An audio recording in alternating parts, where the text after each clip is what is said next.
Now, There we are. Now live. Now live. Welcome to our smooth transition. You just missed Titty Talk. Titty Talk Monday month. Welcome in, folks. Hope your weekend was fun.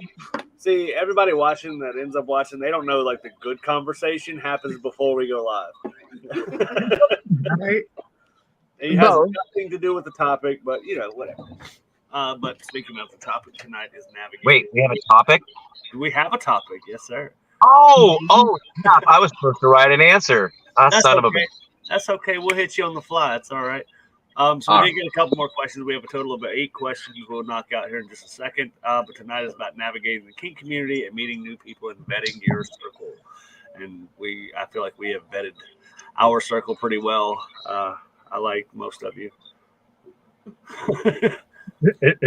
There's just one of you. Just figure it out. It's up to you to figure it out. I'm just kidding. That's all right. I don't mind if you don't like me. It's okay. Are you ready? I still love you anyways. Tough shit. At the expense of That's so screwed up, mister. Why would you say something like that? That's like the work group chat texting the other day after I left work. Ladies, it's summertime and you need to remember to wear deodorant. You guys, I sat at a green light smelling my armpits. Why would you sit at a green light, Jen? Are you that bored? Right? That was part of the point. So I did. It's kind of cool. We got me too. Hey, Lav is here. Awesome. Dragon Gaming is here. Hi. Happy I am here. You're happy you're here. I hope. I don't know. But we did drop a new Q&A thing. It was anonymous, so people could ask questions. And over on KinkSlayer.com. I don't think I have it up there, honestly. But Fail. You do. It's at the top of the page. I just looked at it. I don't know. Somebody else runs my page. It's Me, but it's usually when I wake up in the morning, so it's a whole other person. I don't remember what that person does. But we got 8 different questions. We're gonna go through. Get our Dear Abby on. I don't know if any of you guys remember Dear Abby. Yeah. Of course, the old guy does. Okay. Yeah, old folks remember it.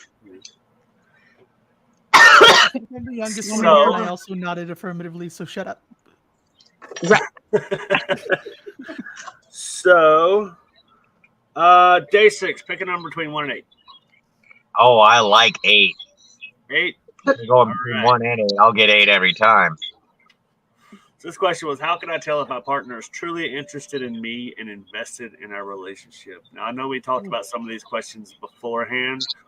I have the memory of a goldfish with brain damage, so give me just a second. I don't know if that was navigated to someone. No. It was that one was no. Okay. Well, anyway, anybody want to take a shot at it? So you pulled day 6 out. All right. Well, Alice is raising hand. We can let Alice go. I can. There you go. I was volunteering, but if day 6 wants to cover it.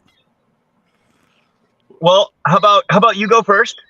And any holes that I might see that need filling, we'll deal with that. Okay. My answer would be to communicate. Ha ha ha! Sit down with them and go, hey, this is why I'm thinking this might not be the case. Am I misunderstanding? Or if it is the case that they're not really that interested and they're just having fun or whatever, it would be good to have a conversation where that's said, rather than just having this question of do I care more about them than they do about me? Mm-hmm. Solid answer. And for those, you're pointing the wrong way again, day 6. Well, Ray's holding her hand up now, so. Go ahead, Ray. To add to the communication, it is completely okay to ask point blank questions. You can legitimately sit down with your partner and say, is this what you want? That's usually the best way to get the answer that will be the most accurate, because you can gauge not only what they say, but their body language, tone of voice, all of that when they say it, to know if they're just blowing smoke up your ass. Exactly. I mean, maybe not when they're in the middle of blowing smoke up your ass. That's a whole different fun interaction. Indeed. Of course, time-appropriate conversations are always, what helps communication come along. But when you also give them that point-blank question of, is this what you want? You give them the out if it isn't. If they were fussing about how to walk away, you literally hand them the keys and say, here's your out. All you got to do is say, this is why I have this issue. Dragon's Den Gaming said I concur, be honest, and ask. Indeed. And the chaotic side of me goes, you know what? In the middle of dinner, while you're both relaxed and no part of the conversation, just be, hey, are you into me? Yeah. That's actually a good time. I would advise against asking said questions when you're naked. Yeah. Well, maybe I mean, it could end a the naked little time. bit of context before you jump into, hey, are you truly interested in me? Well, It sounds like there's a relationship there that they're doubting. Well, my theory is if you ask out of the blue, you tend to get a more honest answer off a sudden reaction. Yes and no.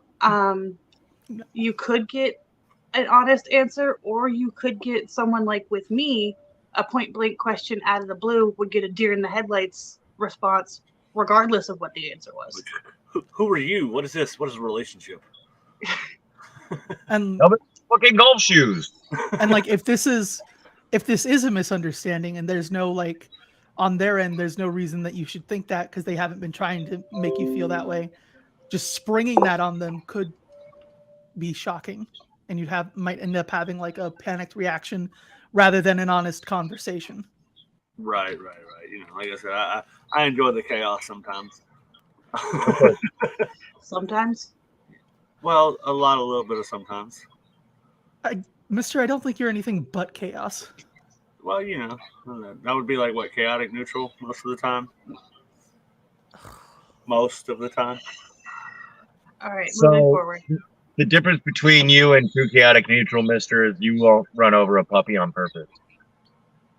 Because I'm chaotic good. Right. I would run over the puppy if it was trying to kill somebody. You're chaotic good leaning. There you go. Yeah, I'm like the upper quadrant of that chaotic neutral. No, I'll give you chaotic good just because you didn't make it as a cop. Okay, fair enough. Hashtag ACAB. Okay, moving forward. So, all right, Alice, pick a number 1 through 8. Well, 1 through 7. 5. I got 8 and you didn't. Because I'm in a new relationship, we're both interested in exploring kink. How do we go about introducing the relationship in a safe, respectful way? Leanne, I think this was a good question for you. Yeah, it was the question you sent me. Although Al, so that's what you're doing. You're just having somebody give you a number and then reading it, and then we'll figure out who's answering it. Yeah. Okay. So in a relationship, for me, one of the things we did very early, and I'm talking like date 2, maybe 3, because we already knew where we were headed. We did a yes, no, maybe, and really like had a heart to heart, which I sent you a copy of one that I had on hand. If you want to share that with anyone or whatever. But it really opened up a lot of communication between us. We kind of did it separately and then sat together and went through our answers and saw where we matched and where we didn't, and kind of built our relationship from there. And then, anything that we weren't sure about, we researched. I'm all about education. So if I got, if there's something I don't know, I want to know. And so neither of us were, new to kink, but there's always terms that are a little ambiguous. But I think that's a great way to kind of start a new relationship in a safe and respectful way. Is come to the table educated to protect yourself, educated to you know, always also protect your partner. Know what you want, know what your limits are, be able to communicate them. Those are all kind of first steps. If you haven't noticed the sub-theme, it's called communication. Oh, there's always a sub-theme of communication. Always. Oh, goodness. I would add to that while a list like that may seem daunting, I agree that it is one of the best ways to open the door. And if there is something that you're not comfortable with talking about, that's okay too. Absolutely. I do like the yes, no, maybe list. If you are more digitally bound and like prefer to do things like a digital way, Mojo upgrade was a good one. I don't even know if that's still a website, but that was always a good one. You answer questions, your partner answers questions, and whatever you have maybe or yes to, it shows you those answers. Mm-hmm. And if you say no to anything, it will not show your partner that answer. So like it kind of takes it off the table. Good theory. I like and don't like it. that. Yeah. Yeah, I'd rather discuss like why is your answer a no?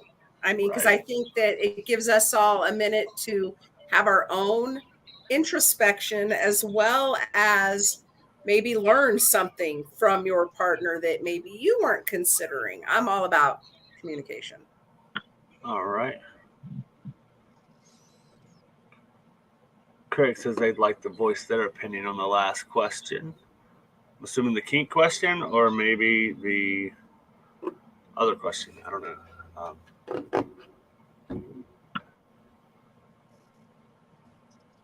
Type quickly, Padawan. While I'm giving Craig a chance, I'm gonna fix the. There we go. I think that fixes it. There we go. Okay, so yeah, Alice or winning the kink one. Okay. Give you just a minute to hash that one out real quick. While I say Leanne 1 through 6. 2.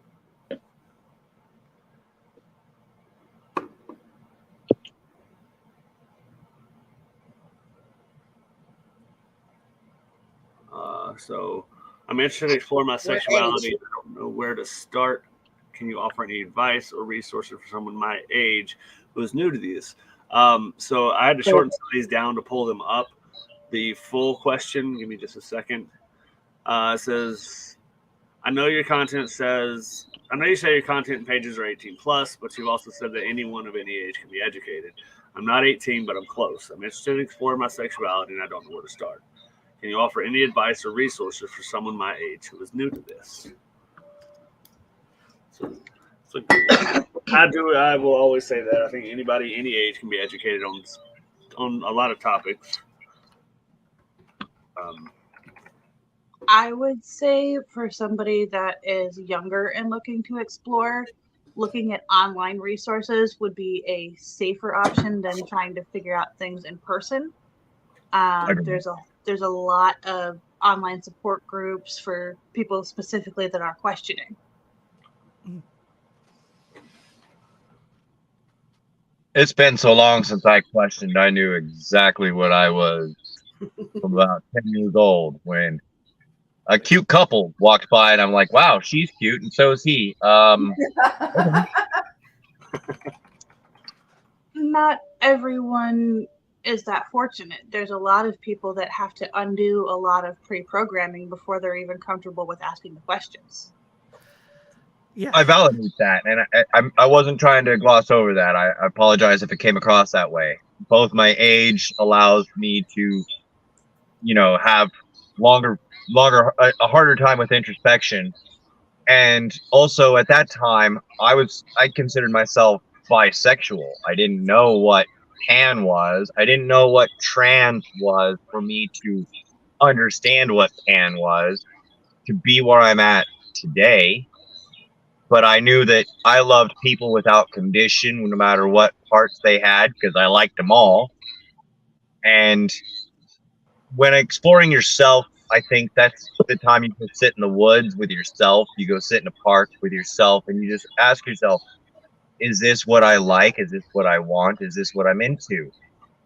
And spend that time with yourself, getting to know yourself at any age, whether it's 17 or 70, is every time okay. Because that time with yourself, you only get yourself. That time with yourself is important. Checking in with yourself, seeing what you want out of life, out of love, is important.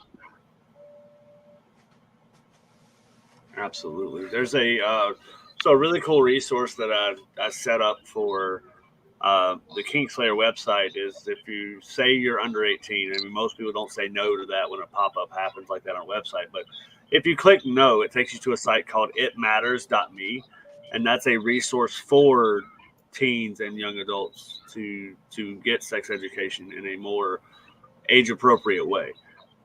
Right. So it's one big,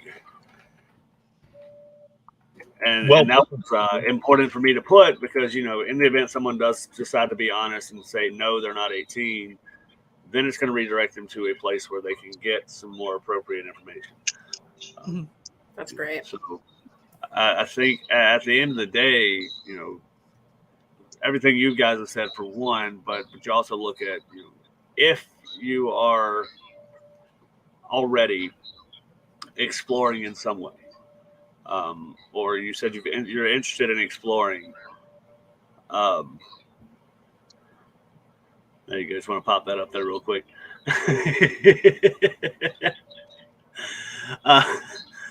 So they're getting pretty tired. To have fun, we will always have fun.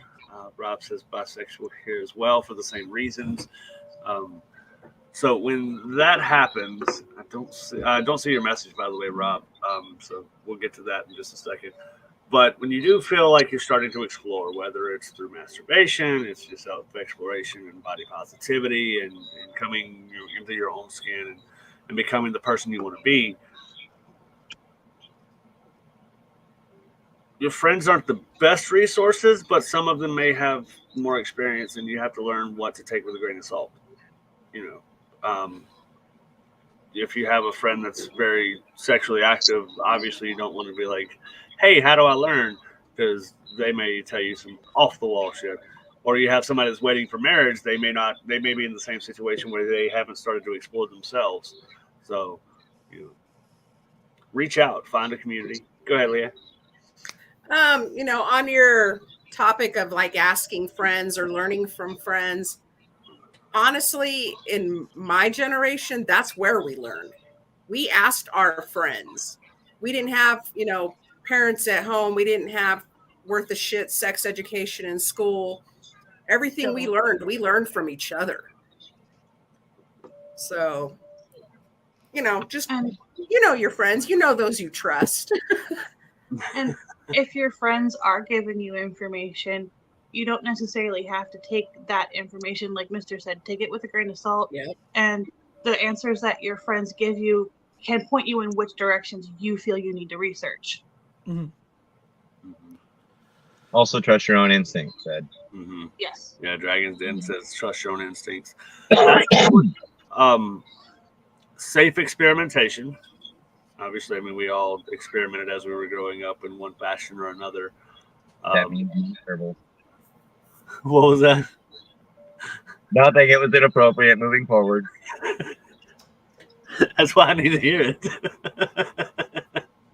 You said safe experimentation. I popped in my head the old Richard Gere thing, and I said that means no gerbils. That's right, no gerbils. But no, I mean, so if if you have a penis and you want to know how like a condom feels, and you don't want to have sex yet, put one on and masturbate. I mean, you're going to get an idea of how that concept feels, the changes there, and you know, despite what most people say, it doesn't really change much of the feeling. Not at all. No, like, I mean, unless you're double bagging it, which is a bad fucking idea. That's not a thing to do. Do that. Asterisk, some people are allergic to latex. If it starts to be uncomfortable, it's probably that, and look for non-latex condoms. Yes. Yes, yes. And I do remember at some point I heard I remember hearing it was on a radio show years ago, but this girl on their honeymoon had like an allergic reaction to his semen. Oh Good yeah. thing. Was allergic to it. Like I don't know how to get around that part, but like it's something to keep in I am mind. too, bitches. I am too. There is actually a very easy way to get around that. Wear a condom. Don't get any of the semen on her. Yes, she won't be able to procreate very effectively, but you can still have sex. Exactly. That's right. And don't listen to the blue balls shit, okay? Blue balls. If they get blue balls and you just they can't handle it. And I really wish somebody would have told me that before I was 30. Right? Because male coercion is a fucking horrible thing. It really is. I remember Jen and I, when we first started hooking up and hanging out, she said something because we had stopped in the middle of it to go do something. Like we just abruptly stopped. She's like, I don't want you to get blue balls. I'm like, that's not a thing. I mean, it's a thing, but it's not a thing. It's a thing, and it hurts, but it's not like world ending. It's not going to kill you. Fucking don't cry. Just Right? go to the bathroom and take 2 minutes. You're fine. I was gonna say, if you're that close and the backing up really bothers you and makes you uncomfortable, go finish that shit in the bathroom. You'll be done before she can get dust. Yeah. Not my fucking responsibility. Most And of the then, time when people say blue balls and try to coerce someone, it's more about them being pissed that they're being told no. Yeah. Correct. And that's a big red flag to watch out for and get the fuck away from. Oh yeah, and we'll definitely dive deep into some red flags here. Agreed. But yeah, I mean, we're in the age of the internet and technology. I mean, just do some research. Obviously, don't take one website or one blog or one video as the answer, or somebody on TikTok saying this is how you do this. Do your research. I would also add, if you are going to be doing exploration and experimenting with another person, especially if you are underage, age gaps are not necessarily a good thing. A lot of older people will use them being older as they have more experience and put pressure in areas and give you misinformation. So if you are going to physically experiment, I personally recommend someone in your own age bracket. Absolutely. I'm gonna do 3 more. I'm not even gonna do the numbers thing anymore. We're like 30 minutes. Yeah. How about we save some? We can save some. We can. Maybe just like the last one. What do we got? There are like 3 that I specifically would like to touch on real quick. Okay, touch all 3 of them. I like to touch them all. Touch 'em, Daddy. So this one, it got submitted today, I think. It says, where could someone who's been told sex is bad all their life start to explore and find out what kinks work for them? Where would you tell them to start, and how do you overcome societal guilt and shame? I'm not the one to answer that because I am the one that goes, fuck what everybody thinks, do you, make yourself happy. But Day6, we'll start with you. All right. Leanne, even Mr. will remember this book, but it did help our entire generation. Grab the book, The Joy of Sex. 100% will help alleviate that guilt. They have 2 chapters on guilt and shame based on societal tabooism and Puritanism. So grab that book. That is the #1 resource I would recommend to anyone who has been told that sex is bad. Go read this book. There's another good book that I've listened to, the audio version. It's Come As You Are. It's pretty good. It's more Ray knows what I'm thinking. Vagina oriented, but it's still a good concept. It teaches you about being comfortable in your own skin and doing things that you like and communicating with people. What was the name of the book again, Mister? Come As You Are. As You Were? There we go. Now Ray gets it. Look at that. No, I got it before. Ray's face is gonna match your hair in a second. Okay, respectfully, fuck you moving forward. You're gonna hear that, okay? Even as adults, we're still hearing that sex is bad unless you're married. Still hearing that being gay or being attracted to the same gender or all genders is bad. That's where my advice comes in. Fuck what everybody thinks, because at the end of the day, and not to be so blunt, people die and their opinions die with them. You have to live with yourself every single day. Mhm. Yes, right. I would add to your fuck what everybody thinks.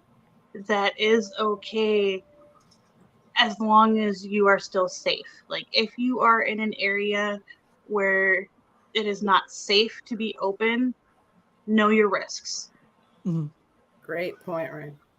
And if you're in an unsafe environment, your best friend can be bought at a sporting goods store, most pawn shops, Not to get me in trouble on social media, but the best defense that's coming for all the things that are happening in this fucking country is to defend yourself, to arm yourself. I'm not a gun nut by any means, This is but crazy to hear coming from Mr. Actually. but at some point, it's going to be that. I mean, that's the only option you're going to have. I mean, like we've talked about before, we've got the panic defenses and shit like that. So panic yourself, defend yourself, obviously, in any way to make sure you're safe as you can be. Yes, Alice? I would add to that it's important to find a group of people who are willing to defend each other. Because Yes. one person with a best friend from a sporting goods store isn't necessarily going to stop 5 or 6 homophobes, right? Right. You never seen me shoot there, Alice. Okay, one normal person, But, one average person. and it really sucks we're getting into that kind of world, man. I mean, it's fucking garbage. I don't mean to be rude, mister, but we've been in that kind of world this whole time. Right, but I mean, like, it's coming to light, like it's been that way, but now it's getting national news and it's, accepted. Controversial opinion. I like that it's coming to light because you can defend yourself better against a known enemy than you can against the unknown. And a problem can't get fixed if you don't look at it. Oh yeah, okay. How do you get rid of assist? How do you get rid of what? Assist. You remove it. It's got to come to the surface. It's got to get real angry. It's got to come to a head. It's got to explode, and it's got to be expressed. Absolutely. That's a good one too. Don't let anybody feel guilty for liking something. Or not liking something. Like, yes. Yep. Regardless of if it's a kink, a person, your own opinions are your own. Nobody has the right to tell you they're right or wrong. There are certain kinks that I find absolutely off-putting, but that's my opinion.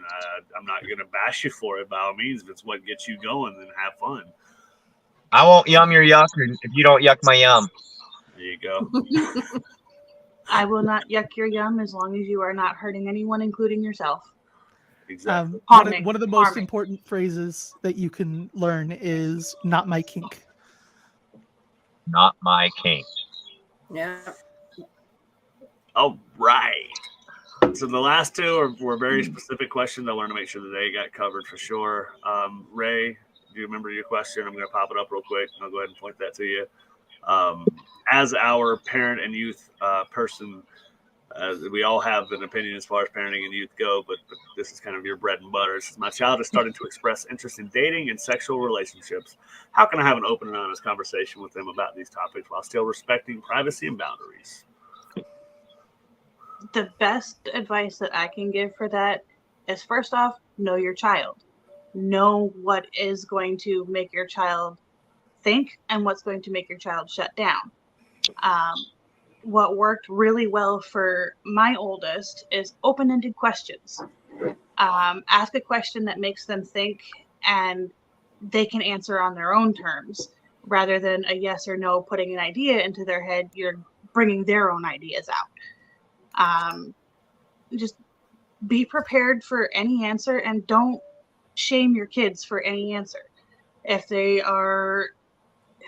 feel ashamed of answering, it will shut down all communication.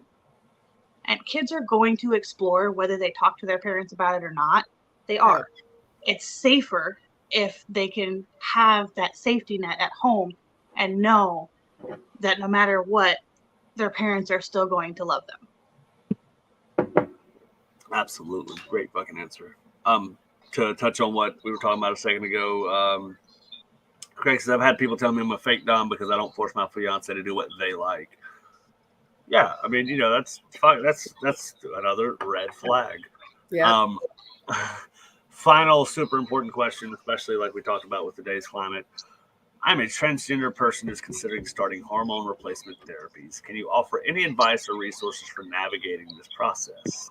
So I'm going to go on a limb here and say, who's answering this question. I'm going to give you 3 guesses. The first 2 don't count. So the as far as general advice goes, the first thing that you want to look into is an informed consent clinic. Informed consent are the 2 big words because most of the current standards for like transgender healthcare don't have several doctors and mental health professionals ahead of just starting medicine. And a lot of places, especially if you're in states that aren't particularly trans safe, will have that locked down. So you want to find an informed consent clinic. There's a trans activist named Erin Reed. She has a blog. It's like erininthemorn.substack.com, I think. But she's got a map that she keeps updated that has all of the informed consent clinics in the United States, if you're in the States. And if you're not, we can help you find something else. I personally have a website. Mr. has the link to it that has a contact form. So if you have like specific questions or things you need help finding, you can drop a line at that form from my website and it'll come straight to me and I can help you find the answers. So I totally am not going to lie. I deleted the folder that had that in there. It's the Immaculate Truth Church, right? Immaculate Truth Church. Yep. I want to join just because it's called Immaculate True Church because that's fucking phenomenal, Alice. Like the full legal name of it is Our Lady of the Immaculate Truth. Hell yeah. Okay. Good, and when you go to the website and like the first thing you see in big bold letters, trans rights are human rights. Hell yeah. And you are right. It is Erin in the Morning. ERININTHEMORN,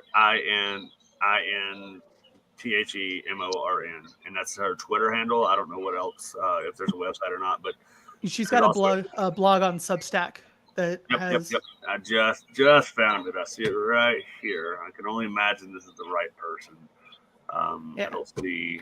That's the lady that posted the maps that I showed. Oh, okay. It was either last week or the week before. How safe the states were for trans people. 3 weeks ago. It looks like 2 weeks, so it was 3 weeks ago, my dear. Okay, 3 weeks ago. The other day. Like I like to use terms, that could be between yesterday and 6 years ago. Yeah, that works. Time is fake anyway. There you go. Time isn't fake, but it is. But we'll digress later. But no, Mister. The other day is within the week because otherwise it's last week. But it's still the other day. No, that was last week. But yesterday was like 2 days ago was last week. No, 2 days ago was the other day. Who's on first? What's on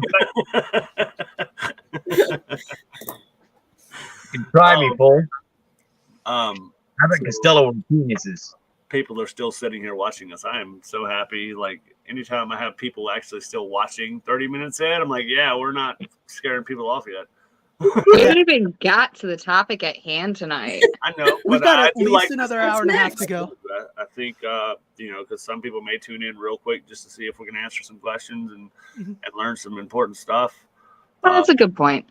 Every topic is important that we talk about, not just to us, but to the people watching. And I don't know who's on third.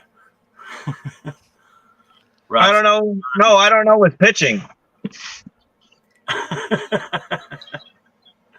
So, speaking of the actual topic, the navigating the kink community, meeting new people, and vetting your circle. So, we do have brief topics tonight because I knew they would be kind of long-winded and, would go that way. Rather than having 10 little topics, we have 3 main topics. So, boom. This is where we can kind of cover some of the red flags and all those things. But meeting people in the kink realm, and this kind of goes more, not just in the kink realm, but all relationships, all friendships, meeting people in general. There are a lot of things to do and not do. Safety first. I can talk. This is why I haven't said a thing all the fucking month, y'all. The words are not coming out straight. But safety first. It's all right, Would they come out straight from you anyway? Sorry. So before we delve too deep into this kink portion with it, when it comes to do's and don'ts, when it comes to red flags, the number one thing that you can always trust is your gut. When your gut jumps up and tells you something's wrong, please listen. Because humans are intuitive by nature. We have a defense system that builds on our own statistics that our brain has built up. And if something inside your brain is telling you something is wrong with this situation, listen. Don't placate it because they're cute. Don't placate it because you're horny. Listen. You know, I want to jump in here. Yeah, go ahead. Yes. Some people do have anxiety disorders, right?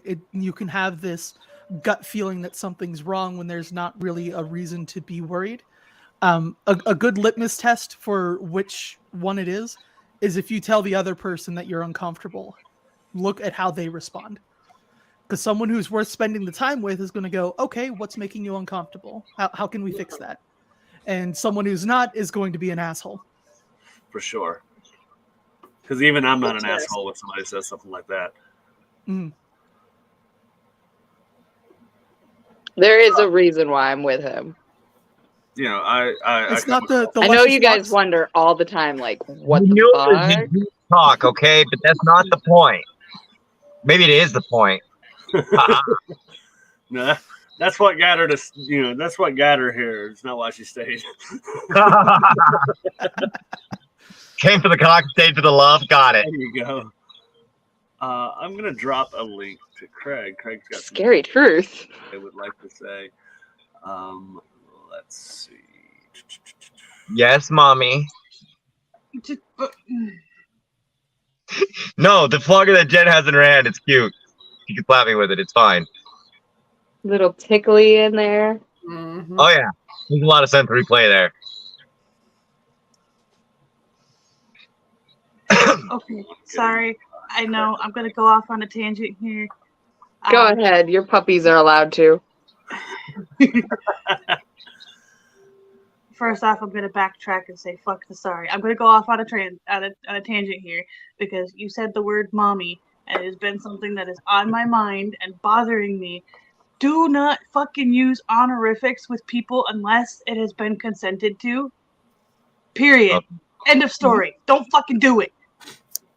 Now, and that's why I clarify every time I introduce myself as Mr. Okay, so what everybody else just started calling me after Jen's called it. It's not an honorific. It is for her, I guess, or it's actually my name now. I'm gonna get it legally changed, I guess. It's not an honorific, though. I mean, It's more like a nickname that stuck, from what I Pretty much, understand. yeah. That's pretty much what happened there.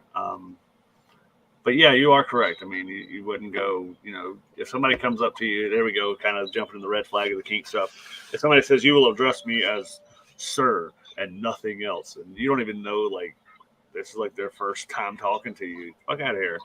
even if it's your, I'm sorry, even if it's your teacher at school. Yeah. If it's your boss. Right? You, The only one that gets away with being addressed as sir is if you're in the military and they're wearing brass. That's it. and it's not wrong. It isn't My a sir wrong thing is to sir. do. Yes sir, no sir, yes ma'am. It's just part of like manners for me, Right. but it's not like. There's a Don't difference misunderstand that. between, That's yeah. There's a difference between like just polite punctuation when you're talking, like yes ma'am or no sir, and then like someone coming up and going, the only name you're allowed to call me is sir. I will punish you if you call me anything else. And you're like, hi, it's my first time meeting you. Who are you? What's your actual name?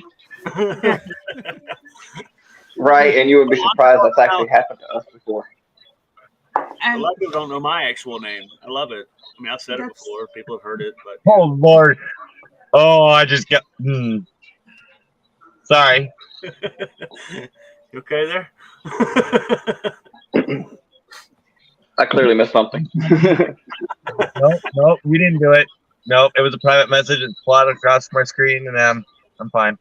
Okay. Mine's just fine. This is fine. So speaking of meeting and something that's interesting to do, like I said, the banner says Kink Realm, but we're talking life in general, really. So we're going down to Tampa Pride this weekend. We leave Thursday night. We'll get there Friday, or leave Thursday in the day, sleep out, whatever. We're gonna figure that shit out. But we're gonna be meeting up with Ray. We're gonna finally meet Ray in person for the first time. Yay!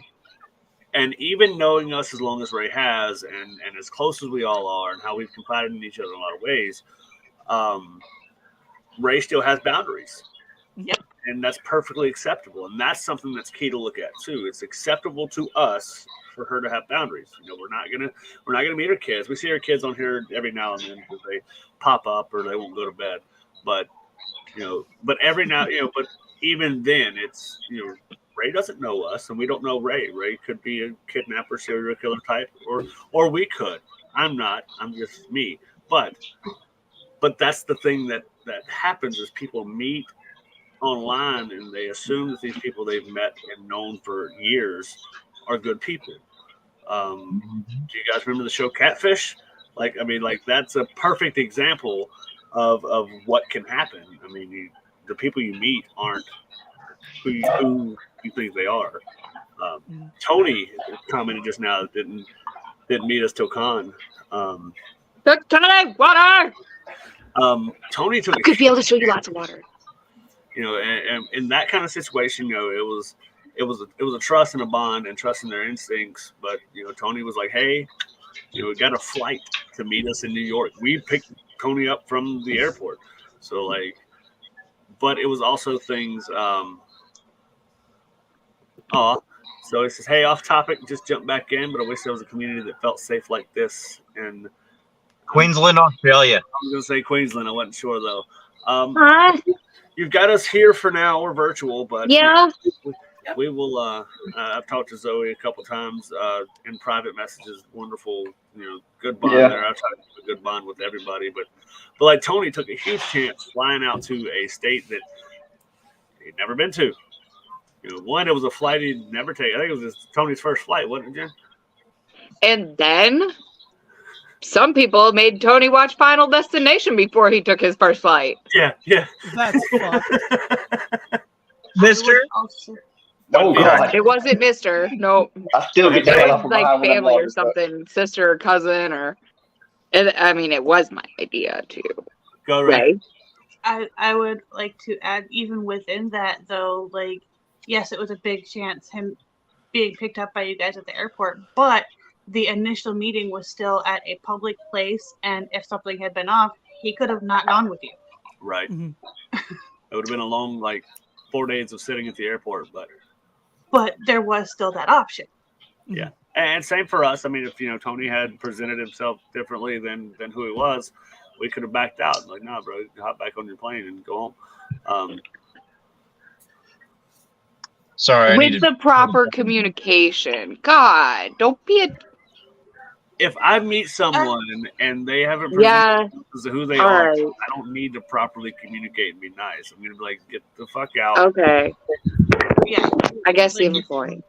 If you go on a date with somebody and they turn out to be a creep, it is perfectly acceptable to, yes, tell the restaurant what you're doing, but not tell them and just dip out the back door. It's not nice to do, but if you're that uncomfortable that you feel unsafe and you need to get out, fuck being nice. Protect yourself. Yeah, if it's a question of safety, be as mean as you need to be safe. Oh, okay. Yeah, do that. And to add on what Ray had just said, and what I said in the comments about trusting your instincts, you're going to know when someone's giving off a creepy vibe. My fiance and I have unfortunately encountered that a couple times within the lifestyle. Where you don't know what it is about that person. You just feel like they're a black hole. They're the one you're going to know pretty early on with some of them, but then there are others that they're more apt at hiding it. But you will get that feeling, and yeah, there are definite red flags. You're starting to feel like that to run. Is my opinion on that. Oh yeah. Something my great grandma used to say, I quote her a lot, but something she used to say is no matter if it's early on or later on, no matter who it is, when someone shows you their true colors, believe them. Mhm. Absolutely. People show you who they are. That's usually who they are. But that thing at the bottom I just popped up, an angel shot, is a universal, at least in America, a sign that if you're in a bar and you're unsafe or somebody you feel like is stalking you, harassing you, whatever. I'll say a majority because I can't say all for anything, but a majority of places will know what an angel shot is. Mhm. Some places have it posted in the bathroom. They have it posted like by the bar. I've seen them like a little placemat at the bar. It's like an angel shot. There's a couple different ones. If you need a cab, order this, whatever. Mhm. And it's fantastic. I did just learn that it started with the hashtag Me Too movement. Was when the angel shot started. Mhm. That's also when a lot of safety things came to better public knowledge. I do like that. Rebecca says, I think we as women are taught to be nice. We need to realize that we need to be mean sometimes. I'm working on it.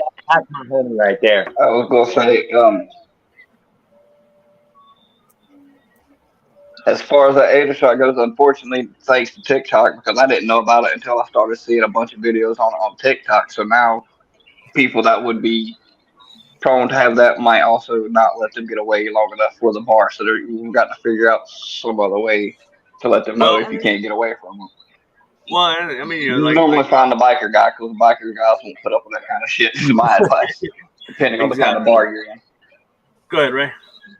Another option, any bar, like you're gonna be able to go and order your own drink. If the person is like standing next to you, you can always say, "I can't hear what's going on," and write it down. Like, yeah, and some most bartenders, they know it's a loud venue and stuff like that. If you say come closer, you can get it. They will. Yeah, they will. It's just because some people don't talk loud, some people can't hear well. So, it's stuff like that. I think that. I've never taken like an actual bartending class. I've been a bartender, but I've never taken a class or anything. So I wonder. And it's a bar; it's going to be noisy. if that's taught, like I would love for that to be like a part of a bartender's curriculum. It is not officially taught. It's more just a word of mouth thing. Mm-hmm.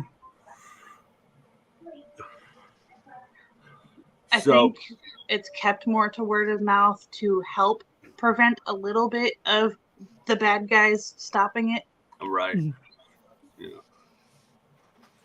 But another thing, if you're in a crowded bar and somebody's harassing you, if you make a scene about this person and start treating them like they're shit and get pushing them back and all this stuff, I promise you. So back in the day they were called white knights, but guys that don't put up with that kind of shit will jump in and be like, "Yo, what's the fucking problem?" Yeah. Maybe not for the right reasons. Maybe they want to be, the guy that you're like, "Oh, thanks for saving me." But either way, they'll stop the problem. Then you can tell them to fuck off and then start the whole process over. Nowadays, it's just as likely that a woman who's prepared will step in, or someone who's not. Oh yeah, I'm one of those guys. I won't hesitate to stop in. I've seen many videos and read a lot of stories where girls walk up. It's like, "Hey, I've been looking for you all night. We're over here." Or even another guy. And usually it ends up being like a gay guy, but walks up, puts his arm around, "Hey, babe, I've missed you. I thought you were coming back with our drinks. What's going on?" And hopefully the person catches the hint or catches the fist. Anybody that does that with me, I don't care the gender. if they just walked up and started casually saying they knew me, I would be looking behind them and then hugging them. I'd be like, "Hey, babe, I've missed you too," without missing a beat. And then I would have that person targeted and be like, "Do you want me to follow? Do you want what do you want right now? Tell me what you need. Do you need to go that way and then you need to go that way? We'll make it happen. Do we need to go shopping? Like, do you need coffee? Like everybody needs a coffee. Let's just go have a coffee." But okay, here we go. Zoe says, "Yeah, I was about to say it's more common around me where a female will step up over a male. Sadly, That is sad. it does suck. I don't know. One person at a time. We're trying to change the world one person at a time. So anybody watching this, there you go. See, Tony, yeah, Tony will fuck somebody up. Tony may be in a wheelchair, but Tony will fuck somebody up. Okay. Like run over their toes, knock them down, and just go thump over, hit them in reverse. Like Footrests on the wheelchair are right at shin level. Those things are deadly. Yeah. But you know, that's something I do like about Tony. When we met Tony, you know, you get that feeling that he was Tony's a ride or die person. So, I do appreciate a lot of the people we've met are definitely ride or die. Water drop effect, yeah. Yeah. Ray, I love you, bro. I love you. Love you more forever.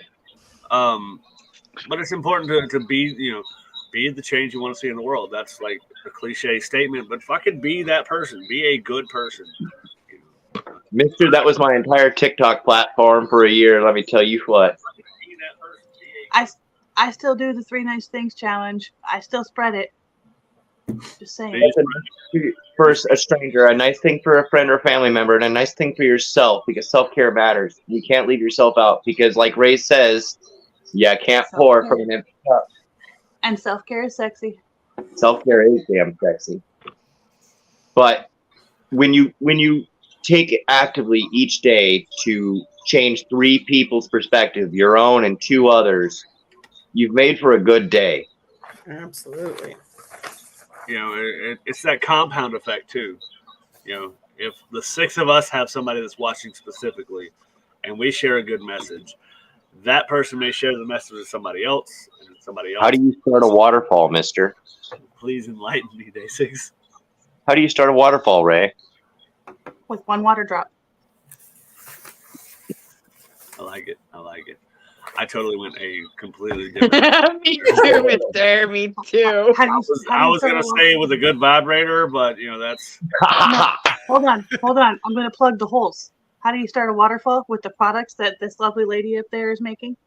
Hold on. Wait. Somebody specifically likes the circly the loops on her. The circly ones, like she's so brain fog. Like that one. Like that one. Yeah. So me too. I like it too. I've got to pick my flogger for Pride. Ray showed me things. To go off on a tangent there, I need to pick my flogger for Pride because mine went missing. Just poofed in the thin air. But yeah, so somebody's super responsible. Not me. No, not you. Miss Jen, you should click on the backstage chat real quick there. Oh.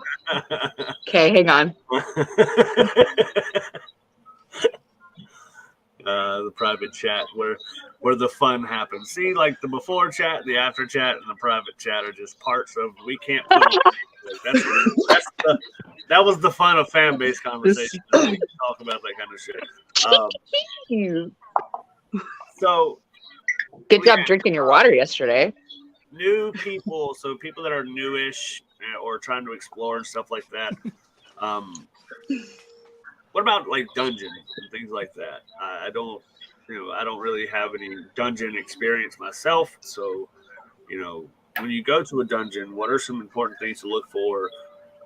You know, raise over a tail wagging, ready. No, go ahead, Alice, and then and I'll go last. My biggest piece of advice, if you're new to like kink and stuff and going to dungeons, is don't go alone. Rule number 1, don't go alone. Rule number 2, don't go to a second location. Like if you find someone and they're like, "Hey, let's go back to my place," and that's not something that's like been discussed as part of the group at large, No. that's probably very unsafe. Red flag. Big red flag. Usually don't just go to a dungeon first thing. You kind of have to know this group of people first and be vetted in yourself. And See, I was vetted in. yeah. A lot of dungeons too, they will have the option that you can go in as strictly an observer.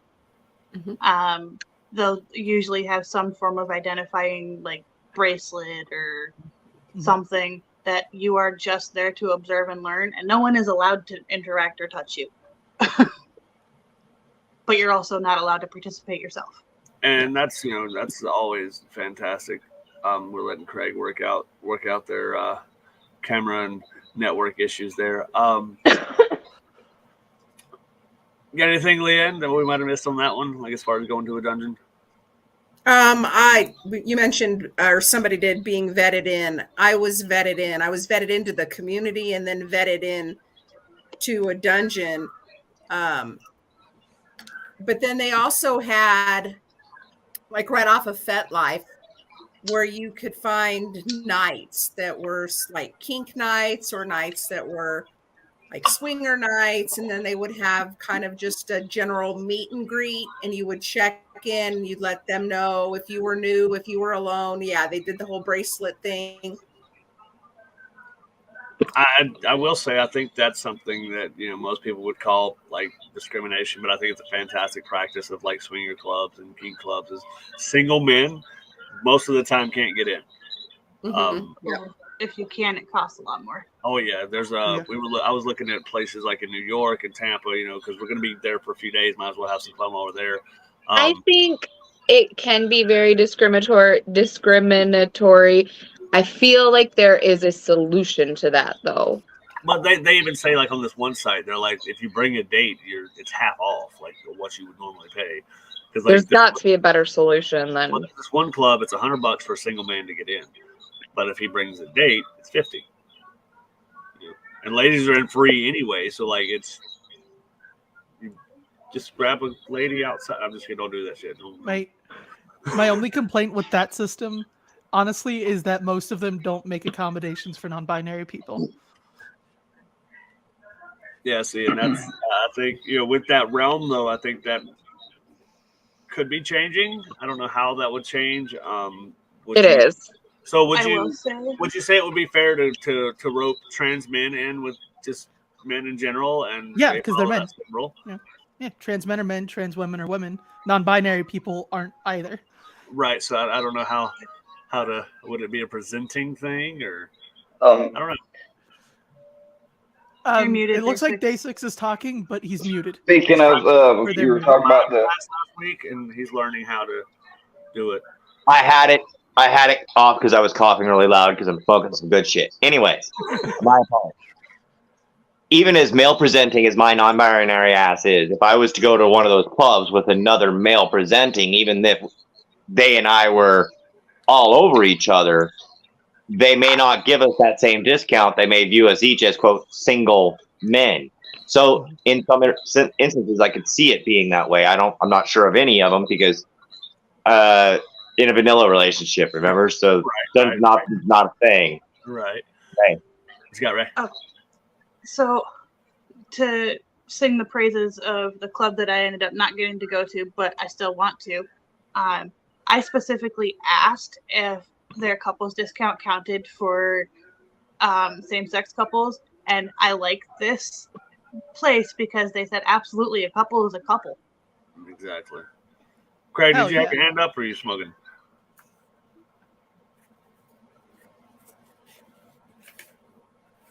Craig. Yeah. You were talking about clubs, swingers clubs, and dungeons.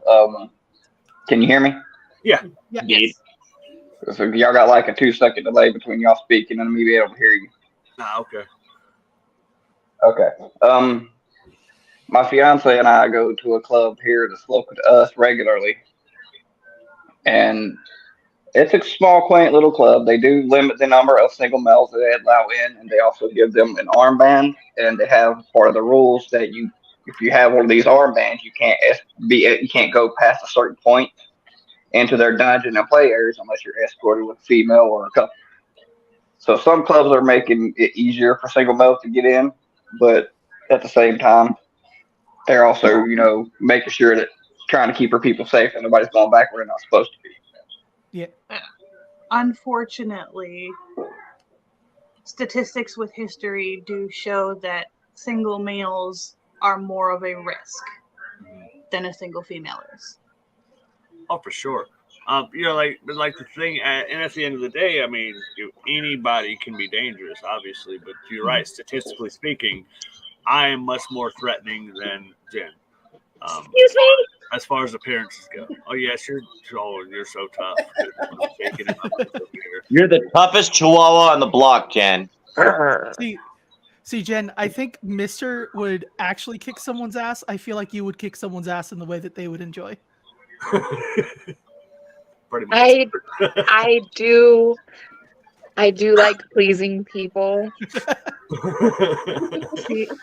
And then you have the wild cards like me. I wouldn't kick somebody's ass. I would make somebody kick their own ass and think it was their own idea. I'm kicking my own ass. Do you mind?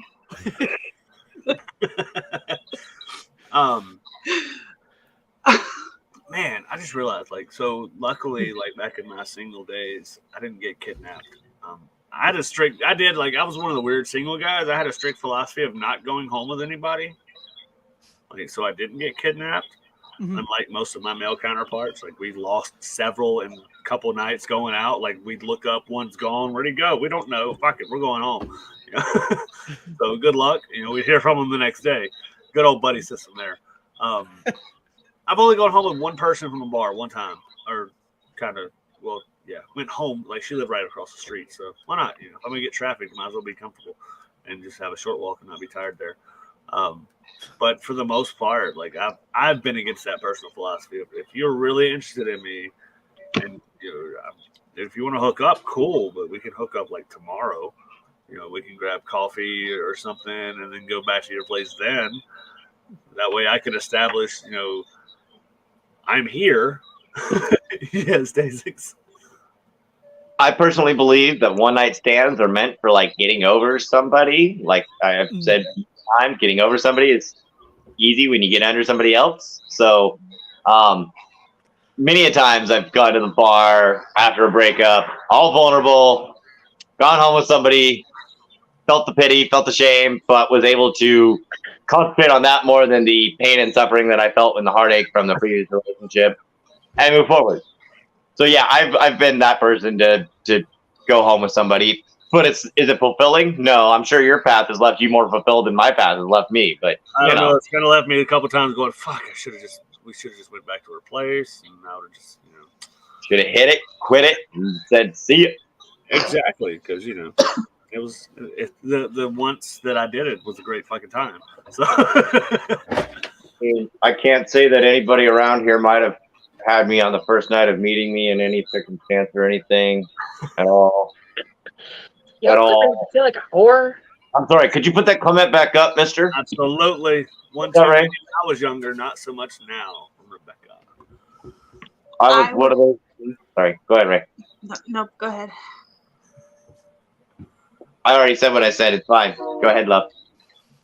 I would advise that if you are going to go home with somebody, especially the first time meeting them, have a person that you check in with that knows who you're with, where you're going to be.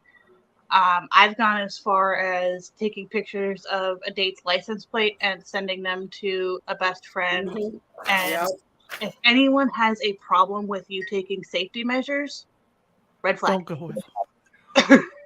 So one thing I will say I've noticed, in the younger generation, I work with a lot of fucking Snapchat, y'all. So sorry. Snapchat, no shit. I can go on Snapchat right now and find so many people on my list. No. Take your location. Through their house. There's there's a friend that we have, I could ride to her house right now. because it's on there specifically. Like, it's you fucking crazy. Turn that shit off. Yeah, Give mine truth off. to specific people. Like Yeah, my I have- location is always off on my Snapchat. Mine is off except for specific people. Right. But there are really good apps, you guys, that you can have a trusted buddy to know your location. What's ours called, Mister? Life 360. So I've got a circle with Free. I love Life 360. That's awesome. and I've got a circle with my best friend, one of my best friends. But you know, she messaged me, was like, you know, her and this guy were gonna reconcile some shit, but they were going to the mountains in a cabin, and I was like, location. Like, I'm not gonna have you be the next news story, so location. You know, and Don't be a statistic. but what I was saying was, like, when I was a server, I worked with a lot of younger people. They were like in their early 20s, 18, you know, that range. And I've noticed Scary that movie. friend circles like have constant location on each other, like with iPhones and shit. And it's like, why were you here last night? Well, first off, mind your Bitch. fucking business. But second, you know, I'm home now. Like, you should only look at that if you need me or something's wrong. Go ahead, Alice. If we're talking being safe on social media, most phones on the market have the option to turn off like location data on your pictures. And that's a really important safety thing too, because like if you take a picture outside your house and you don't have that turned off, you'll actually just give people GPS coordinates. Yeah. Or like if you're staying in a hotel and you take a picture of your hotel room or something, boom, that picture has in its metadata the location the picture was taken. So, super cool thing. I don't know the site, so it's kind of pointless for me to tell you. You might be able to Google it and find it. But there's a website now that, or it's an app on your phone. I don't think it's an actual website, but it's an app on the phone that when you go check into a hotel, you take a picture of that hotel room. They're using that to combat human trafficking. So, like, when they see a certain hotel room, it looks like this one, they can have a better chance of finding it. That makes sense. That's Nice. pretty cool. But yeah, like you were saying, so I know Facebook specifically is the only one I really know. They remove exit data whenever you upload a photo. So like you can download the picture and look at it all you want to. I mean, I guess if you're really good with tech, you can get around it. But for the most part, your average person couldn't throw it in like an EXIF extractor and pull up your coordinates. Still okay to be cautious because the fucking weirdos know how. Yeah. Even if you don't have something with your specific location, at least if you've given the information of who you're with, license plate, where you're planning on being, it's a starting point should shit go sideways. It's always easier to find somebody with a starting point. Yep. I always had a friend and my daughter when I was single and dating, who always knew where I was every night. And that was my thing was, you know, always have a buddy system of some kind. And even if you're not going anywhere, if you're having somebody come to your house, it's still a good idea to let that buddy know, hey, so-and-so is going to be here. So if something happens, they know to look at so-and-so. Right. Yeah. And that's the wildest thing, you know, with that being said, sorry, I kind of started looking at a picture. I was going to pull it up a second ago. Yeah, buddy system. Time management is a good one too. Not necessarily like the check-in fake call, but I mean that one works too. You can drop a text by your buddy or your friend or whoever. But if you don't hear from me by 2:30, call. You know, if you don't hear from me by whatever time, please call. Safety first, communication 1.5. I'm trying to look and see like how easy it is to extract the data. If you haven't put the picture through something that actually removes that data, you just have to go to the properties on the image. That's what I'm looking at now. So like I could see a picture I took the other day. Hi, Ray. I have all my stuff taken off anyway. So like even in my Google Photos where I can access it, I can't see it. Like the location's not there. But it's nothing to do, and it's one of those simple things that people don't think about. You know, when you get your iPhone or you get your new phone, turn that shit off. take the time to go through your photo settings and make sure that you have the location disabled. Because if you're at an event and you took pictures at the event, cool, you're going to know where the hell you were. Oh, especially for like adult content creators sending pictures out to people that have purchased them. Yeah.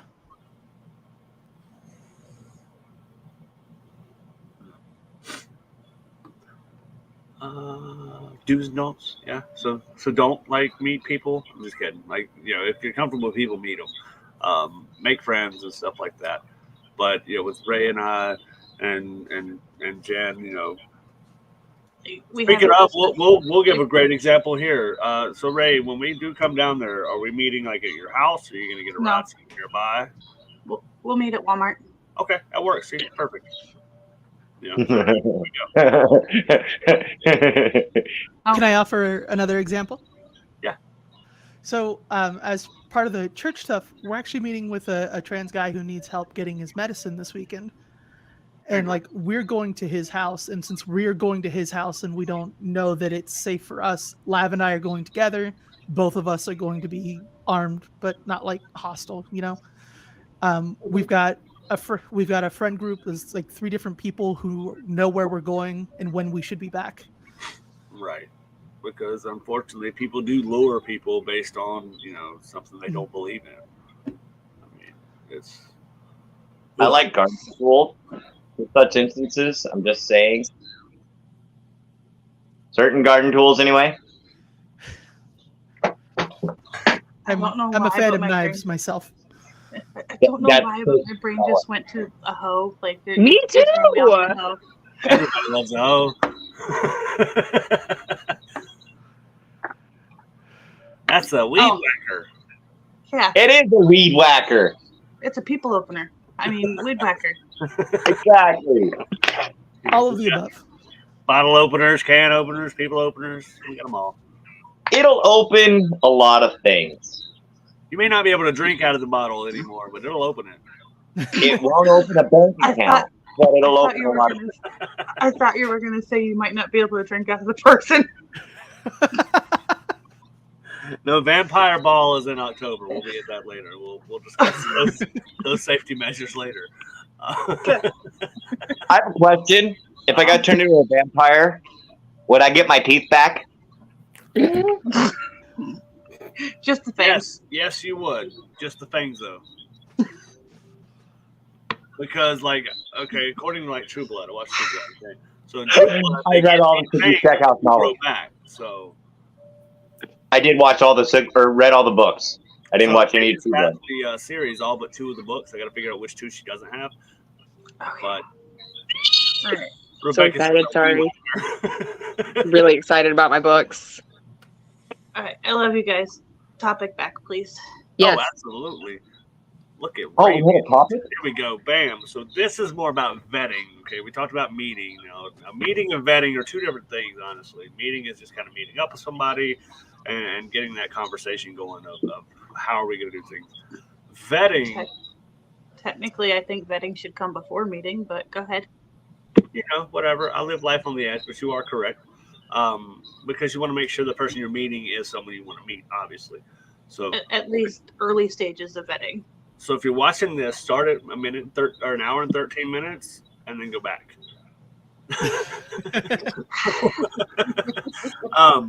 But vetting is that process of, I think of it like a funnel. You know, if you're talking like 6 people online, throw all 6 in the top of that funnel. And then, okay, well, this person won't meet me in public, so they're out. You know, and have these qualifications for yourself as to who you're going to meet in person.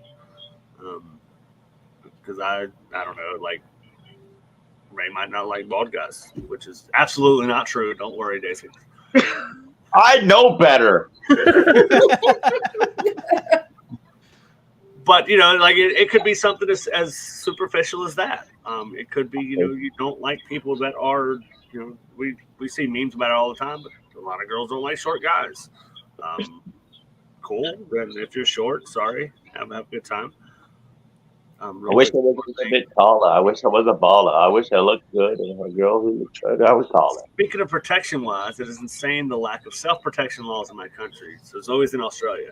I can't carry a concealed weapon or any, and I mean self-defense tools. Sorry to get back to. Oh, you're good, Zoe. So like even so, those little key ring things, like you can't even have those. That's crazy. Can't have a key ring. Can't have an obelisk. You can't. Can you have a what do they call those? A billy chain, basically a wallet chain with a fishing weight at the end. That's the best. Or a padlock. Oh my goodness, weighted chain. I will wreck a fool. Yeah, they're swinging around. I would say that items that are specifically intended for self-defense are not allowed. Everyday household items can be used for self-defense very easily. There is nothing illegal about carrying a pencil in your pocket. Look, as a kid, I used to take my parents' key ring all the time and make my own Wolverine claws because I was little, so they were big enough. Do that shit. Yeah. You may hurt yourself in the process a little bit, but it's worth your life if you can defend it. Yeah. Here's my key ring, and here's one of the things I keep on it. It's a bottle opener, and it's the shape of a key because I got it at my niece's wedding. But let me tell you something, that if I put this right here and jab that at somebody's temple, it's not going to feel good. It's going to open a lot more than bottles that way. So everyday items can be used as a weapon. As United States Army infantry, I have everything at my disposal I can end your existence with. I promise you, I can end your existence with a piece of paper. And it also might be worth looking into self-defense without weapons, knowing pressure points of the body, knowing Jiu-jitsu. Yes. Rebecca said that's how I walk to my car in the dark. It's a good method. It really is. I mean, making sure that you have something in your hand. I'm going to show you something, Becca Bear. I'm going to teach you a thing or three. So Zoe says, if I've got intent to protect myself, it's illegal. If it looks like a weapon to the cops, it's illegal. Coppers, it's illegal. All right. Like, seriously, people even in our country where you think about the guns being on our side of our hip, in every Hicksville, everybody's got a fishing knife or a Leatherman tool on their hip. If you've got a multi-tool on your hip, do they count that as a weapon? It has a knife blade on it. If not, let me tell you. Australia, probably. I would steer more towards learning non-weapon defense. Yes. Yeah. For sure. And the name of the Russian self-defense? Krav It's Maga? like it's Krav Maga. No, it's not Krav Maga. I do know that one. There's another type that's more specifically slated towards knives and street fighting. Okay, so the French did one. It wasn't the Russians. The French did one called Savate. That's it. Thank you. I've got a few belts, a couple different arts, doing things here and there. Yeah, you want some belt? Yeah, What color you want? Sistema. Continue, mister. Sistema. That's the other one. Oh, thanks, Alice. But like those are some things that you can do. But honestly, when I said jiu-jitsu earlier, as somebody who has a few belts underneath their belt, jiu-jitsu is one of those that will help you because 90% of all physical altercations go to the ground. And if you can win on the ground, you will win. And on the ground, size means less. It doesn't mean nothing. It means less. Yes, mister, you weigh, I'm going to guess about 40 pounds heavier than me.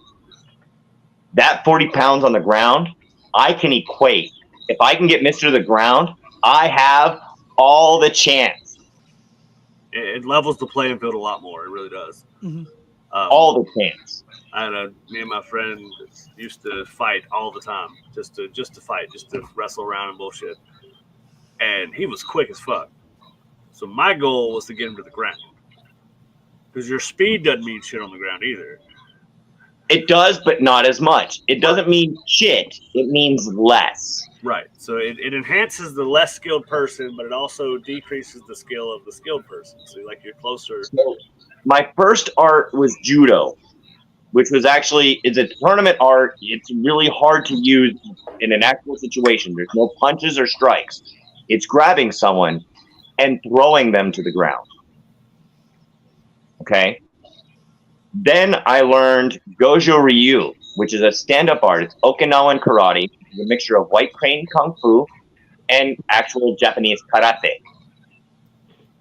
But it's not. It's called hard soft. It's using low force, high impact. And then I transferred to jiu-jitsu because my size says I have to give some kind of equity somewhere. I can't just grab a 200-pound guy and throw him to the ground and then have nothing to do with him there. Once I get him there, what do I do? Now I can stand up and close the distance, and then I can throw him to the ground. Now I've got to do something with him there. And I will tell you that I have taken people that are 40, 50, 60 pounds heavier than myself, put them on the ground, and choke them out in less than 10 seconds at $140. Oh yeah. That means that anybody of any gender can learn, study, and be that efficient.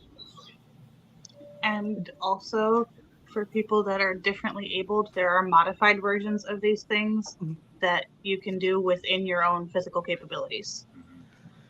So in short, when it comes to defending yourself, hire Day6 to just follow you around and start shit with people. And be like, Day6 got this. Day6, you say $140?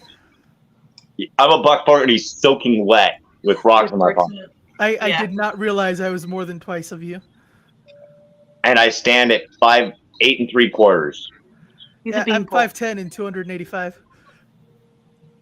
But my dear Alice, you wouldn't like it if that was a physical altercation betwixt it. I don't know. If you're talking about choking, I might. You're already in my DMs. We'll talk later. So hey, Leanne, in your experience as far as like vetting goes in a dynamic type of setup, what are some things to look for in these dominants or submissives or switches or any dynamic, honestly, that can be off-putting, or that could be a green flag that somebody should look for that is something to look into? Usually I'll try to get any kind of references. If it's somebody that says they're active in the community, I want to talk to people in the community. I want personal references. Just staying safe, always meet, in a public place. God, I don't know.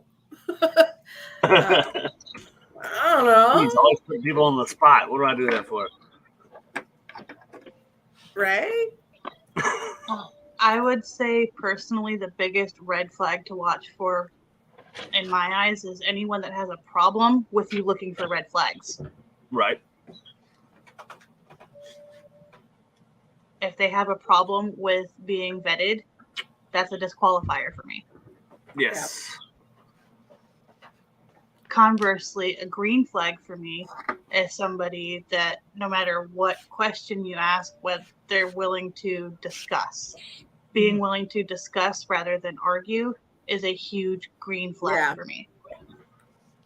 So one thing I could also say real quick, and we'll go to Day6 right next. Still take references with a grain of salt. If you ask people from my past from 10 years ago, I am a terrible person and you should run as fast as possible. If you ask Jen, she'll tell you I'm a terrible person, but she loves me anyway.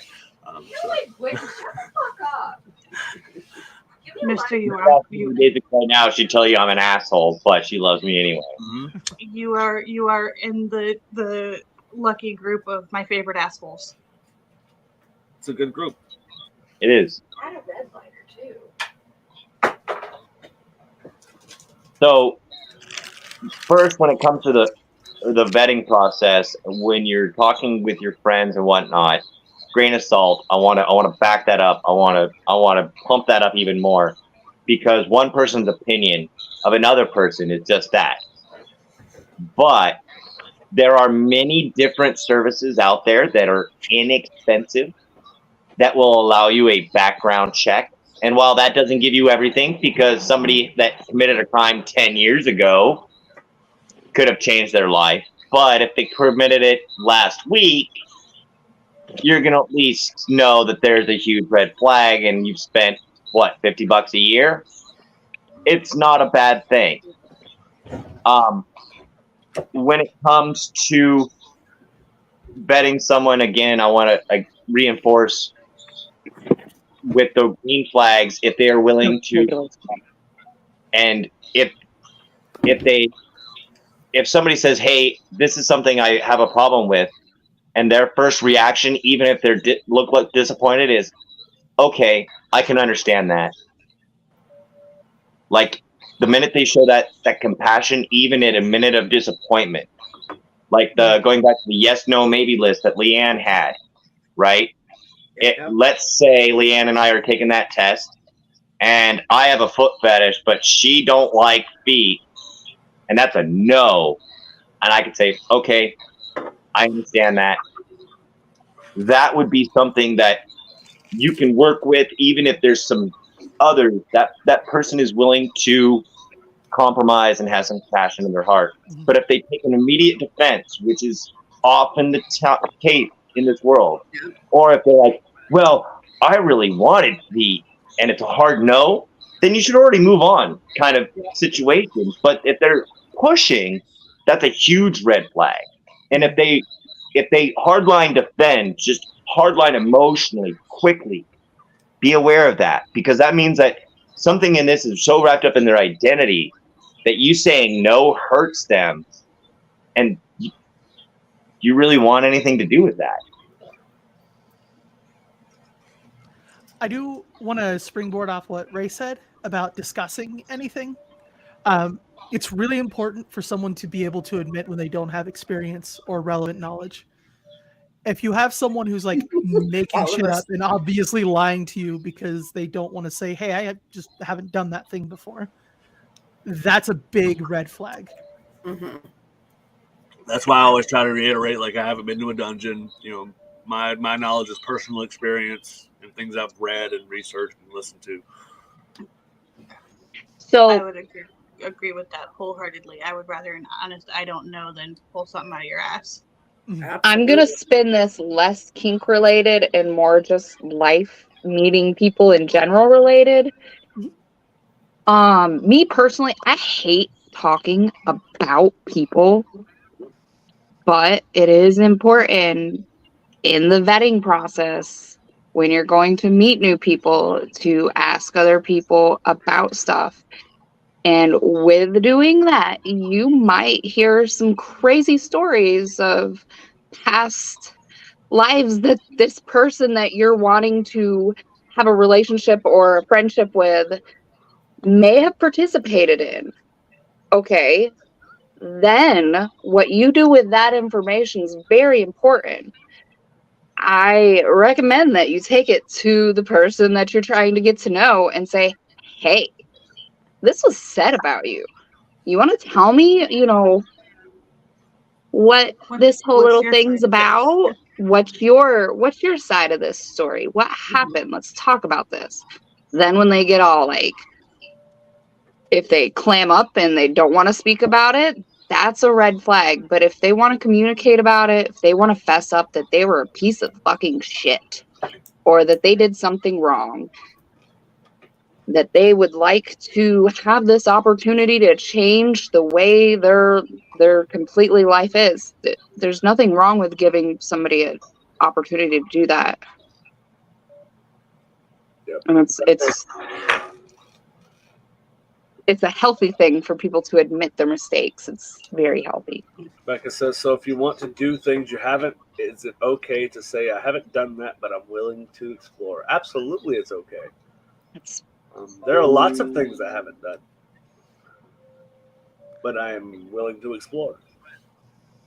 And I'm going to keep being the contrarian here for a second. At the end of what Jen said, I would say that we should also make a little bit of allowance for people to be able to go, hey, that was a traumatic time for me. I don't want to talk about it, but there is more to that story. We can talk about it later when we know each other better. Oh yeah. Isn't that still showing compassion though? It's like, hey, I understand that this is an issue, but right now I am not at the moment to talk about it. We'll talk about it. That's still showing compassion. That was more as a caveat to the clamming up comment. It's like if they shut down talking about it, but they're not an asshole about it, then you probably can talk about it later. And there are some Maybe.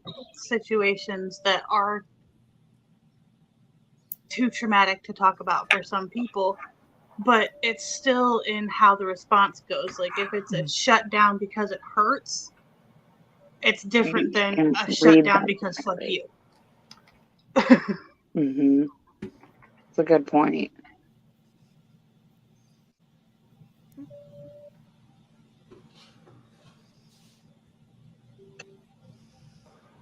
That's what they said. Awkward conversation. Pause. Next topic. You know, I was letting everything kind of boil Kinda down for a sit. second. You know, I want to make sure. You want to go to the final question before we enter final thoughts? Are we at that moment? Or, building Yeah. Building the lasting connections. Isn't that just making them rain, right? Making it rain. That's right. Just produce that waterfall. They'll be connected to you for life. The wetter, the better. Like Sebastian said in Little Mermaid, you know, everything's better down where it's wetter. The biggest thing with building a lasting connection is what we always go back to: communication. Mm-hmm. Communication, consent, and corn dogs. I needed a different C. Care. That Mister. works too. Communication, consent, corn dogs, and care. And cornholio. You are going to kill me, mister. Learning Don't like corn dogs, House? our quirks. I'm allergic to corn. See. Oh! Well, Just dogs for you then. I was going to say chocolate, but you're allergic to chocolate. I know, it sucks. Well, geez. Good thing I'm not playing a game right now where I got to figure out foods that start with a C. Cock? I'm sorry, that's not food. Well, it is. If you think But it's protein.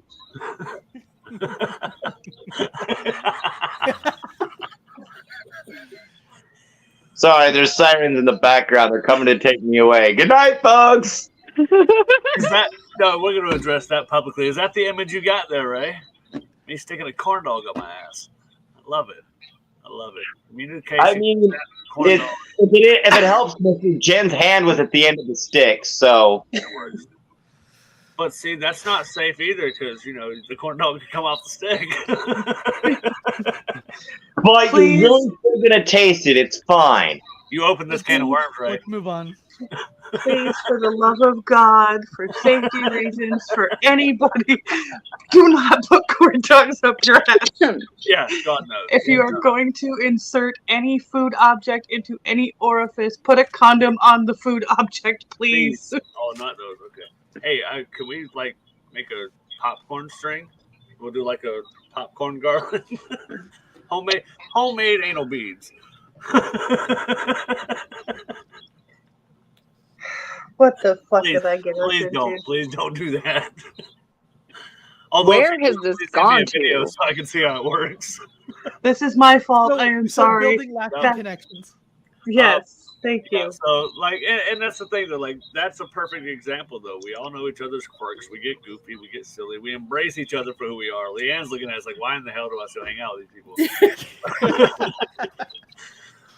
But it makes us. It makes me want to, you know, be happy to go to Florida to meet Ray, to also have an event. It makes me want to go to West Virginia to meet Andrea and Alice. You know, it makes me want to get to New Jersey so we can see Dreamweaver. Day 6, get over to where your cold ass is. You're in California, right? I wish. Where are you? Why do I always forget where you're at? Go 2 states north of California. Washington. If you look at the United States, He's in here's the other me, cool state. Here's day 6. Yeah, so you guys are like right here. Yeah.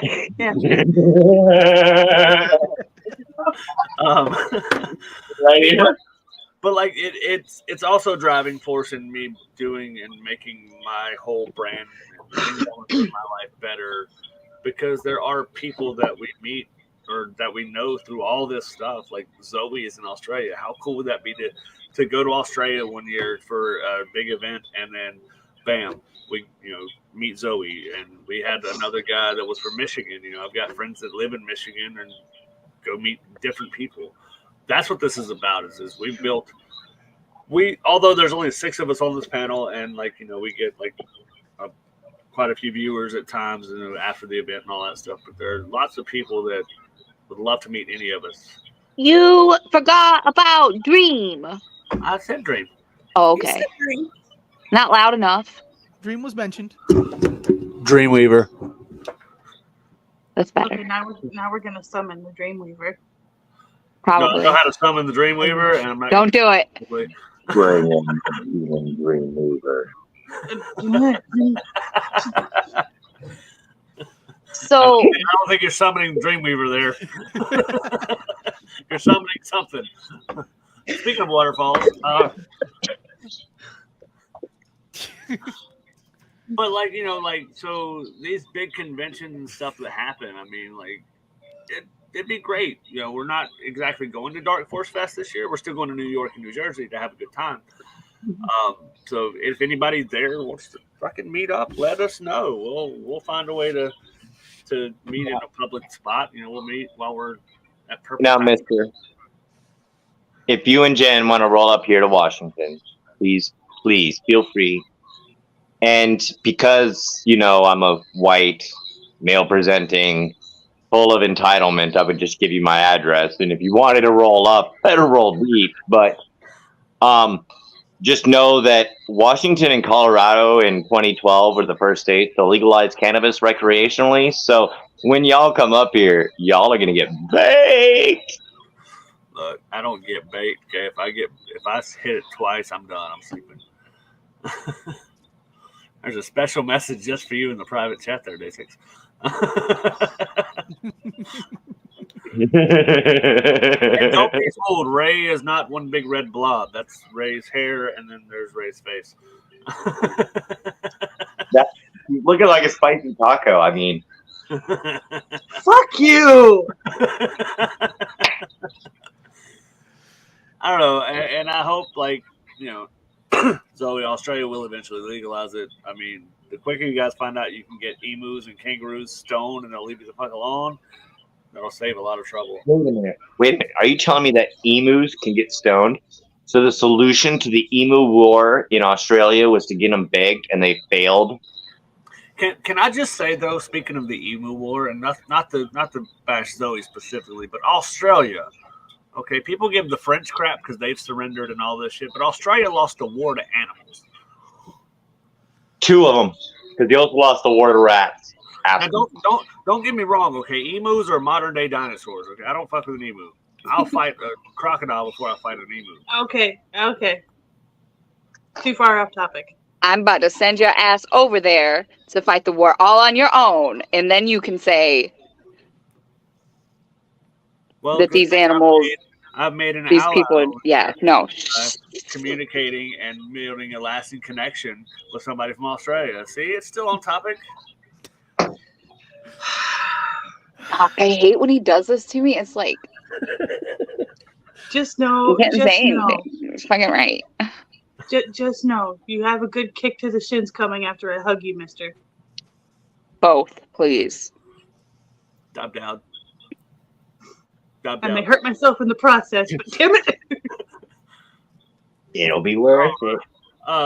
Super important thing, real quick. Don't waste your money getting the fudge round donuts. They're just double chocolate donuts. Just get the chocolate donuts. So, final thoughts. Zoe says, sorry, Jen. So, final thoughts. Leanne, you want to knock one out of the park real quick? Oh, I don't know. I'm fading fast. It's late in my day. Be safe. Educate yourself. Good. Short and sweet. I love it. It's like it conveys the whole message there. It's great. Jen? We talked about it a lot, but listen to your bubble guts. Bubble guts and bubble butts. Listen, I did not cover this though. This is okay. This might take a second. I'm sorry, you guys. Okay. If you know yourself and you know that you cannot specifically go out on that first date with somebody and not be active. Oh gosh, I don't have it in me to spin this one right now. Oh gosh. I love these moments. Oh gosh, Proper just prior- like proper do the best prior you can to planning. keep it in your pants, y'all. It's very important. Unless that's a negotiated factor that you've negotiated, but guys, try to keep it. I'm talking to myself here because I'm the horny one. Just try to keep your pants on. I'm sorry, you guys. I didn't mean to do that. Jen, I think you're saying accidents cause people. What'd you say? I'm you're- sorry. I said, I believe what you're trying to say is accidents cause people. If you're going to be active quickly and on the first date, just be safe.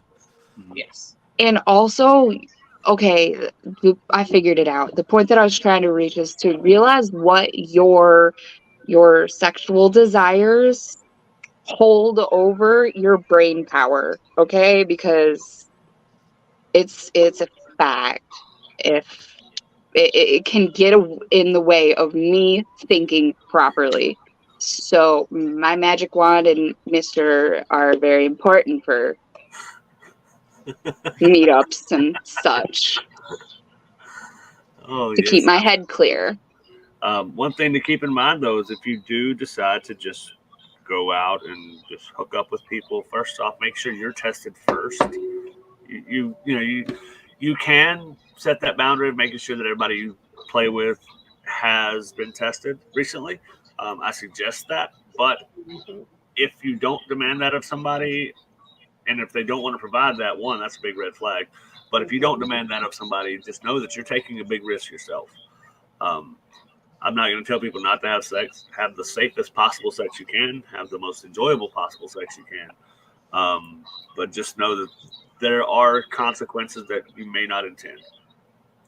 The safest sex is sex with yourself. Just saying. Exactly.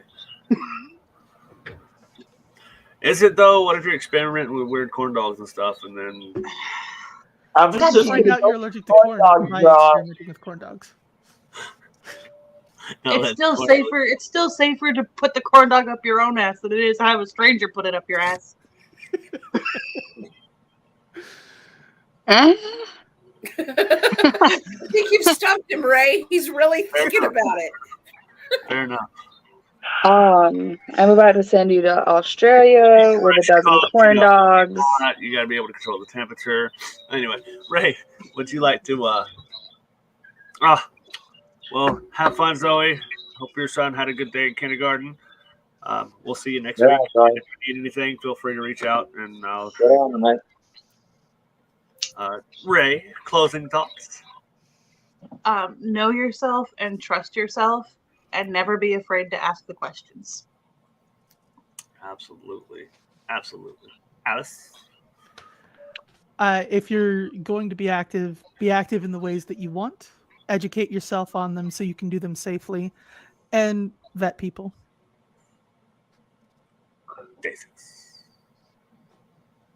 So if you're gonna play safe. Trust your gut. Educate yourself. I'm gonna megaphone everything else is said. And I'm also gonna say, as always, the angle of the dangle is equally proportionate to the heat of the beat. All right. And as far as I go, Wait, what? You might have to say that one slower for her. The angle of the dangle is equally proportionate to the heat of the beat. Explain it after, please. I will, 100%.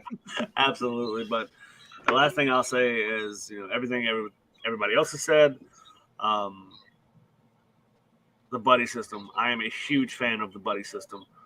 Me too. Whether that is giving someone specific your location, whether it's doing a check-in talk, whatever. If your friend calls and you answer the phone and you're like, "Yeah, I'm good, everything's fine. I'll let you know how it goes. Check on me at this time." If the person you're with has an issue with that, it's time to leave. Red flag. Stuff like that. So we all know the story of like, "Oh, I've got an emergency." I still feel like that's a bullshit cop out, but you should be honest. But this isn't for me. I'm not feeling this. I'll pay my half of the bill and I'll see you later. Just one of those things. Make sure that your movements are known.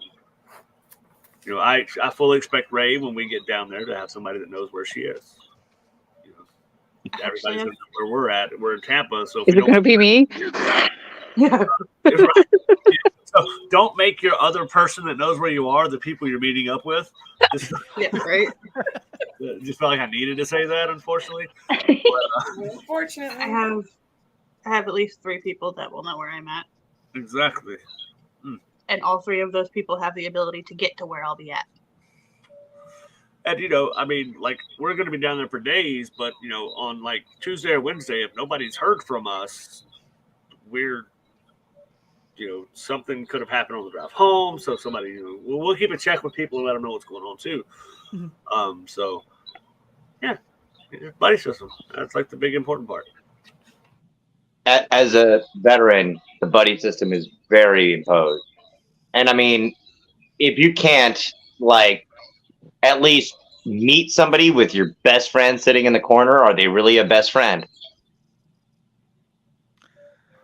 Oh, for sure. Similarly, if the person you're meeting is going to have a problem with your best friend sitting in the corner, do you want to be meeting them? Right? Red flag.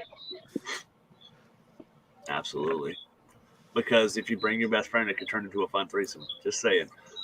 It always should. Green flag. Green means go. All right. Y'all have a wonderful night. Thank you for listening to us ramble. And one final thought due to some things going on and with me and Jen and a friend recently. Give everybody some love. You don't know when they'll not be here. So Indeed. good night, everybody. love you.